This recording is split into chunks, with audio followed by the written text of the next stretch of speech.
പിന്നെ ഇതൊരു വ്യൂസിന് വേണ്ടിയിട്ടുള്ള വീഡിയോ അല്ല കേട്ടോ. ഒരു ഗുരുതരമായിട്ടുള്ള മാനസിക സാമൂഹിക പ്രശ്നത്തിൻ്റെ വിശദീകരണമാണ്. ഇന്നലെ ഞാനൊരു പബ്ലിക് ബസ്സിൽ നിന്നുള്ളൊരു വീഡിയോ ഷെയർ ചെയ്ത്. എന്താണെന്ന് വെച്ച് കഴിഞ്ഞാൽ ഒരാൾ മനഃപൂർവ്വം എൻ്റെ ശരീരത്തിൽ സ്പർശിക്കുന്ന ഒരു വീഡിയോ. അതൊരു ആക്സിഡൻ്റ് അല്ല, ഒരു മിസ്അണ്ടർസ്റ്റാൻഡിങ്ങും അല്ല.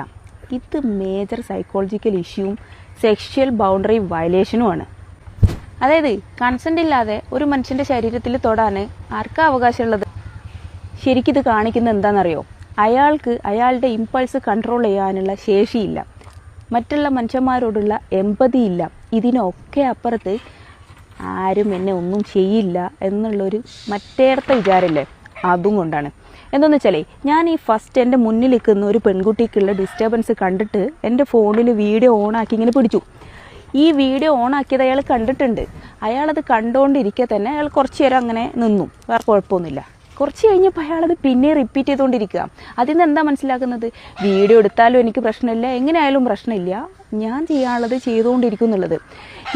ഇത് കാണിക്കുന്നത് ഇയാളിതൊരു പാറ്റേൺ ആയിട്ട് കണ്ടിന്യൂ ചെയ്യുന്നുണ്ട് എന്നുള്ളതാണ്. എന്ന് വെച്ച് കഴിഞ്ഞാൽ അയാളുടെ ബിഹേവിയറിൽ നല്ല പ്രശ്നമുണ്ട്. ഇതൊരു മെയിലിൻ്റെ നോർമൽ ബിഹേവിയർ അല്ല, ഇൻസ്റ്റിങ്ക്റ്റും അല്ല, ടെംപ്റ്റേഷനും അല്ല, പിന്നെന്താ? അൺകറക്റ്റഡ് ബിഹേവിയറാണ്. സൈക്കോളജി പറയണതേ unchallenged behaviour become repeated behaviours. നമ്മളെന്താ ചെയ്യേണ്ടത്?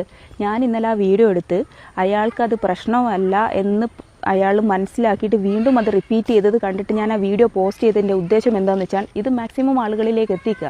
സൊസൈറ്റി അയാളെ ചോദ്യം ചെയ്യണം. അത് അയാളുടെ ചുറ്റുമുള്ള ആൾക്കാരും അയാളുടെ കുടുംബക്കാരും കാണണം. ഒരാൾ സ്വന്തം മനസാക്ഷിക്ക് മുമ്പിൽ അയാൾക്ക് ഒന്നും പ്രശ്നമില്ലാതെ നടക്കുന്ന ഒരാളാണ് എന്നുണ്ടെങ്കിൽ പിന്നെ അയാൾ മാന്യത കാണിക്കുന്നത് അയാൾ ജീവിക്കുന്ന സൊസൈറ്റിക്ക് മുമ്പിലും അയാളുടെ ചുറ്റുമുള്ള കുടുംബത്തിന് മുമ്പിലുമാണ്.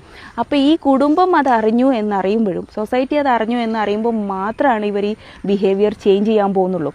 അതാണ് ഞാൻ ആ വീഡിയോ ഷെയർ ചെയ്തതുകൊണ്ട് ഉദ്ദേശിച്ചത്. ആ സാധനം സൊസൈറ്റി നോർമലൈസ് ചെയ്യുന്നത് കൊണ്ട് എന്താ ഉണ്ടാവുന്നത് എന്ന് വെച്ച് കഴിഞ്ഞാൽ അയാൾ ഒരിക്കലും അത് ചേഞ്ച് ചെയ്യാൻ പോകുന്നില്ല. ഇങ്ങനെയാണെങ്കിലും വിക്ടിമിനെ മാത്രം ക്രൂശിക്കാനേ ഇവിടെ ആളുകളുള്ളൂ എന്ന് പറഞ്ഞിട്ട് അയാൾ അത് ആ സാധനം റിപ്പീറ്റ് ചെയ്തുകൊണ്ടേയിരിക്കും. ഇതൊരു ചെറിയ തെറ്റല്ല, ജോക്കും അല്ല, അറ്റൻഷൻ സീക്കിങ്ങും അല്ല.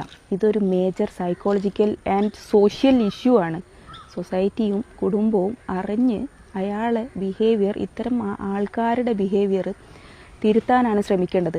എനിക്കിപ്പോൾ ഈ വീഡിയോ കണ്ടിട്ട് ഇതിൻ്റെ റിയാക്ഷനും ഇതിൻ്റെ റെസ്പോൺസൊക്കെ കണ്ടിട്ട് തോന്നുന്നതേ ഇയാളേക്കാൾ ഭയങ്കര കൗൺസിലിംഗ് കൊടുക്കേണ്ടത് നമ്മുടെ സൊസൈറ്റിക്കാണ്.